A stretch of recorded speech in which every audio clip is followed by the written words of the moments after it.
تو ہاتھ گاٹ کے تیرے میں گوگو دے سا گوگو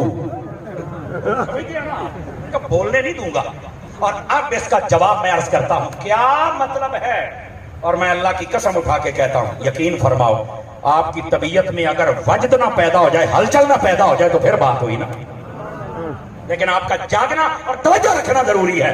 اور وہ یہ ہے, میں نے کہا اس حدیث کا یہ مطلب نہیں ہے, سارے حضرات دائیں سے بائیں تک آگے سے پیچھے تک غور کریں, یہ مطلب نہیں ہے کہ نبی پاک نے فرمایا میری قبر پر میلہ نہ لگانا, رس نہ لگانا. حدیث کے لفظ ہے میری قبر کو عیدگاہ نہ بنانا.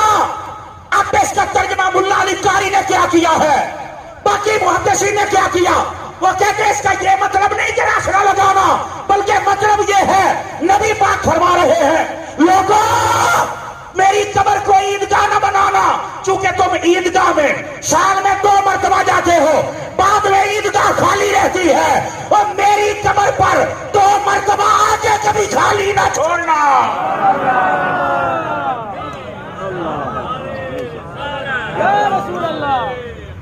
مردے کے نمبر سن کے پاگل ہونے والوں, گال نمبر دی نہیں آپ 2 نمبر ہے انشاءاللہ. صاحب جو بات سمجھا رہا ہوں وہ بات سمجھیے جناب. اور بس اوقات ہم جب اتنا کھول کے رد کرتے کئیوں کو درد ہوتا ہے, میں کہا اللہ کر کے تینوں ہارٹ اٹیک ہو مر مانج تو. وہ سارے بزرگوں کے بارے میں کہتا میں توڑے بزرگوں یہ سلوار لا دیتا استغفراللہ ثم استغفراللہ, آدم میں توڑی دکانہ پہ میں آج کر دیتا. جو اتنا بے باک بندہ ہے تو کم از کم اس کے گریبان میں جس نے ہاتھ ڈالا ہے تو اس کا ساتھ نہیں دے سکتے, خلاف تو نہ بولا کرو نا. میں خود بھگت لوں گا میں خود, کوئی مسئلہ نہیں ہے, لیکن نہیں یوں نہ کہیں, نہیں یوں نہ کہیں. بندے سن رہے ہوتے ہیں, بیویاں سن رہی ہوتی ہیں, تو جب وہ بکتا ہے تب کوئی نہیں سن رہا ہوتا. میرے پاس اس کا کلم موجود ہے, اللہ کی قسم اتنا بڑا گستاخ ہے, میں نے رات اپنے موبائل میں سیو کیا ہے. پتہ کیا کہتا ہے, کہتا ہے اس دنیا میں بندہ ہی وہ کامیاب ہوا رن مرید ہے.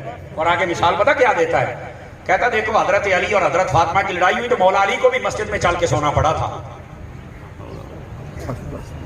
دیکھو آپ اس گستاخ کو میں مسلمان کیسے کہوں جو رن کی باتیں مان جاتا ہے, اور اس رن سے مراد کون لے رہا ہے, اور پھر حضرت علی کو کہاں فٹ کر رہا ہے. استغفراللہ. بتائیے یہ مثال دینے والا مسلمان رہ سکتا ہے, مجھے بتاؤ سارے. پھر تم کہتے ہو کہ جناب تم خلاف بولتے ہو, تو کیوں نہ بولوں بھائی, میں اپنی روٹیاں حلال نہیں کرنی ہیں, ہم نے آپ کا ایمان نہیں بچانا. او بھائی کئی بندے ہوتے ہیں جن کو یہ اچھا نہیں لگتا, بیمار کو دوائی اچھی نہیں لگتی, اے تا حکیم دی ہمت ڈھا کے بھی ٹیکہ ٹھوک کے جاوے نا, کہ میں او حکیمت نو ٹیکہ تمہا لا کے جاواں گا.